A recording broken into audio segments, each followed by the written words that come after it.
आकाशवाणी लखनऊ से प्रादेशिक समाचार।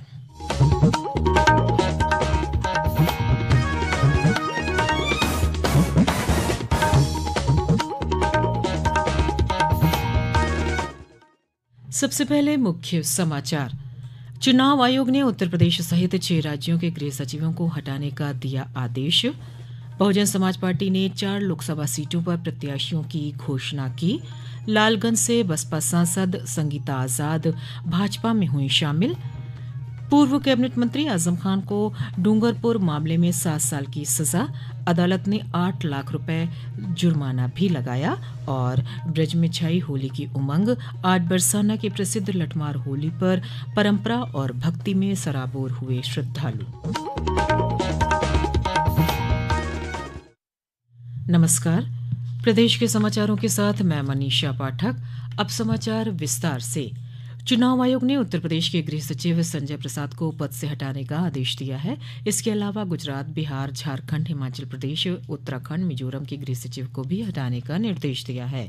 प्रदेश के गृह सचिव संजय प्रसाद 1 सितंबर 2022 को मुख्यमंत्री के प्रमुख सचिव के साथ गृह विभाग के भी प्रमुख सचिव बनाए गए थे। इस आदेश के बाद वे चुनाव में बतौर गृह सचिव काम नहीं कर सकेंगे। बहुजन समाज पार्टी की राष्ट्रीय अध्यक्ष मायावती ने लोकसभा चुनाव में कानपुर, मेरठ, अकबरपुर, बागपत लोकसभा सीटों पर उम्मीदवारों की घोषणा कर दी। बसपा की ओर से कानपुर लोकसभा सीट से कुलदीप भदौरिया, अकबरपुर लोकसभा सीट से राजेश द्विवेदी, बागपत लोकसभा सीट से प्रवीण बैसला और मेरठ लोकसभा सीट से देवव्रत त्यागी का नाम घोषित हुआ है। बसपा ने अभी तक 14 उम्मीदवारों के नामों की घोषणा की है। लोकसभा चुनाव से पहले प्रदेश में बहुजन समाज पार्टी को तगड़ा झटका लगा है। आजमगढ़ जनपद से सटी लालगंज लोकसभा सीट से सांसद संगीता आजम आज बसपा छोड़कर भाजपा में शामिल हो गईं। भाजपा के राष्ट्रीय महामंत्री विनोद तावड़े ने नई दिल्ली स्थित भाजपा के केंद्रीय कार्यालय पर प्रदेश अध्यक्ष भूपेंद्र सिंह चौधरी और उप मुख्यमंत्री ब्रजेश पाठक की मौजूदगी में संगीता आजाद को भाजपा में शामिल कराया।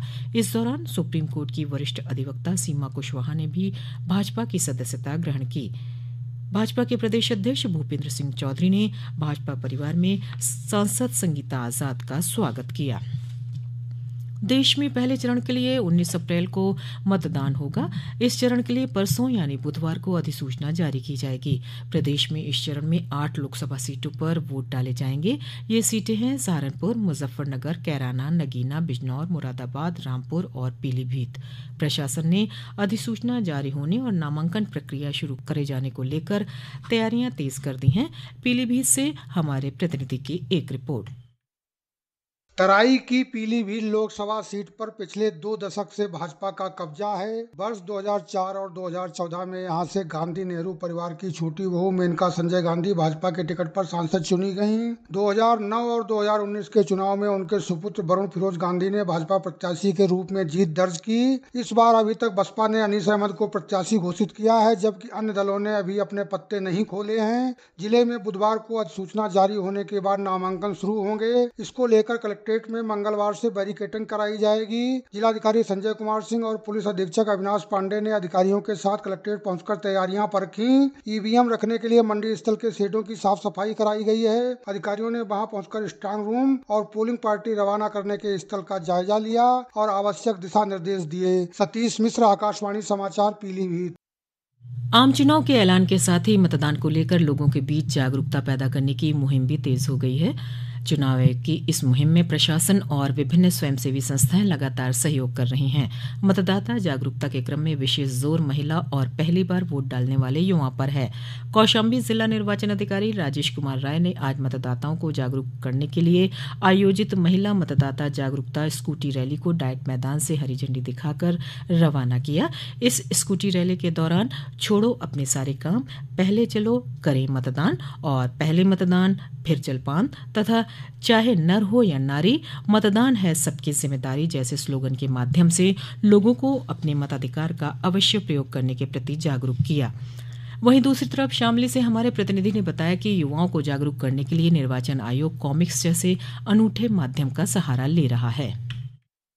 लोकसभा निर्वाचन 2024 के मद्देनजर देश के भारत निर्वाचन आयोग ने अनूठी पहल की है। इसके तहत जिला प्रशासन बच्चों को चुनाव और चुनावी प्रक्रिया समझाने के लिए चाचा चौधरी, साबू, राका, धमाका सिंह, बिल्लू समेत अन्य कॉमिक्स पात्रों की मदद से जागरूक कर रहा है। दरअसल इन कॉमिक्स पात्रों की मतदान के प्रति प्रेरित करते हुए कई रोचक कहानियां चाचा चौधरी और चुनावी दंगल में प्रकाशित की गई है। इन कॉमिक्स को BLO को उपलब्ध कराया गया था। इनके जरिए BLO मतदाताओं को मतदान का महत्व बता रहे हैं। खास तौर से इस कॉमिक्स में मतदाता पंजीकरण, ECI द्वारा विभिन्न विकसित ऐप जैसे know your candidate app, cVIGIL और माई बूथ समेत विभिन्न ऐप के बारे में जानकारी दी गई है। शामली से आकाशवाणी समाचार के लिए अनुज कुमार सैनी।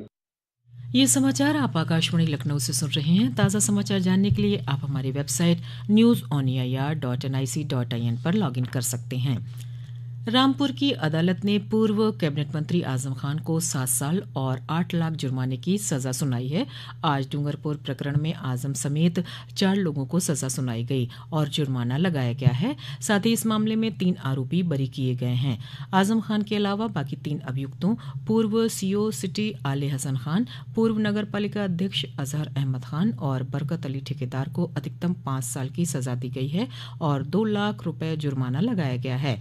वर्ष 2019 में वादी एहतेशाम की ओर से लिखाए गए इस मुकदमे में आज फैसला सुनाया गया है। वरिष्ठ अभियोजन अधिकारी अमरनाथ तिवारी ने बताया कि आजम खान को IPC की धारा 452 के तहत घर में घुसकर मारपीट करने के मामले में 7 साल की सजा और 5 लाख रुपए जुर्माना लगा है।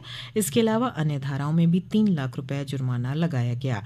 सभी सजाएं साथ साथ चलेंगी। जज विजय कुमार की MP MLA कोर्ट ने 16 मार्च को आजम खान को दोषी करार दिया था। मामले में आजम खान सीतापुर जेल से वीडियो कॉन्फ्रेंसिंग के माध्यम से पेश हुए। मथुरा के बरसाना में होली का उत्सव मनाया जा रहा है। इसमें शामिल होने के लिए देशी नहीं विदेशों से भी श्रद्धालु इस होली का आनंद लेने के लिए आते हैं।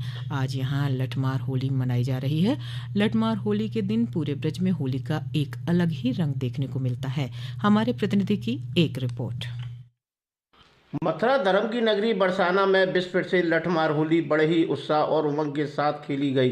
राधा रानी रूपी गोपियों ने नंदगांव के हुरियारों पर जमकर लाठियां बरसाई और हंसी ठिठोली अबीर गुलाल से होली खेली गई। होली का आनंद लेने के लिए देश विदेश से कोने कोने से आए श्रद्धालुओं ने जमकर होली का आनंद लिया और होली के रंगों में सराबोर हो गए। मान्यता है कि बरसाने की महिलाओं की लाठी जिसके सिर पर छू जाए वो सौभाग्यशाली माना जाता है। होली पर परंपरा, आस्था और भक्ति के रंग में पूरा ब्रज डूबा हुआ है। बरसाना में सदियों पुरानी लीला एक बार फिर जीवंत हो उठी। यहाँ पुलिस के सुरक्षा व्यवस्था के कड़े बंदोबस्त किए गए हैं। बरसाना से मोहम्मद उमर कुरैशी, आकाशवाणी समाचार, मथुरा। मुजफ्फरनगर जिले में कल देर रात एक सिपाही ने चंदौली जिले के बैरट निवासी और वाराणसी में सेवारत शिक्षक धर्मेंद्र कुमार की गोली मारकर हत्या कर दी। वाराणसी के पुलिस लाइन में तैनात आरोपी सिपाही चंद्र प्रकाश धर्मेंद्र कुमार के साथ ही UP बोर्ड की हाईस्कूल परीक्षा की कॉपी जमा कराने मुजफ्फरनगर आया था। घटना के बाद शिक्षकों के संगठनों में काफी आक्रोश है। आज मुजफ्फरनगर, जौनपुर, अमरोहा समेत कई जिलों में शिक्षकों ने बोर्ड परीक्षा के मूल्यांकन कार्य का बहिष्कार कर प्रदर्शन किया। इस बीच उत्तर प्रदेश माध्यमिक शिक्षा परिषद के निदेशक डॉक्टर महेंद्र देव ने घटना पर दुख जताते हुए कहा है कि आरोपी सिपाही को पुलिस हिरासत में लेकर कठोरतम कार्यवाही सुनिश्चित की जा रही है। साथ ही शिक्षक के परिवार को आर्थिक सहायता देने के लिए शासन से अनुरोध किया गया है। गोरखपुर के दीनदयाल उपाध्याय गोरखपुर विश्वविद्यालय ने नियमित कक्षा वाले पाठ्यक्रम में प्रवेश न ले पाने वाले देश विदेश के विद्यार्थियों को ऑनलाइन कोर्स करने का अवसर देने की पहल की है। इसके लिए विश्वविद्यालय ने ऑनलाइन तथा दूरस्थ शिक्षा केंद्र की स्थापना की है। नए सत्र से विद्यार्थियों को इसका लाभ मिलने लगेगा। इस संबंध में दीनदयाल उपाध्याय गोरखपुर विश्वविद्यालय की कुलपति प्रोफेसर पूनम टंडन ने बताया कि ऑनलाइन और दूरस्थ शिक्षा केंद्र की स्थापना से उन विद्यार्थियों को सीधा लाभ मिलेगा जो किन्हीं कारणों से नियमित पाठ्यक्रम में प्रवेश नहीं ले पाते हैं। अंत में मुख्य समाचार एक बार फिर। चुनाव आयोग ने उत्तर प्रदेश सहित 6 राज्यों के गृह सचिवों को हटाने का दिया आदेश। बहुजन समाज पार्टी ने 4 लोकसभा सीटों पर प्रत्याशियों की घोषणा की। लालगंज से बसपा सांसद संगीता आजाद भाजपा में हुई शामिल। पूर्व कैबिनेट मंत्री आजम खान को डूंगरपुर मामले में 7 साल की सजा, अदालत ने 8 लाख रुपए जुर्माना भी लगाया। और ब्रिज में छाई होली की उमंग, आज बरसाने के प्रसिद्ध लठमार होली पर परंपरा और भक्ति में सराबोर हुए श्रद्धालु। इसी के साथ प्रादेशिक समाचारों का ये बुलेटिन यहीं समाप्त हुआ। नमस्कार।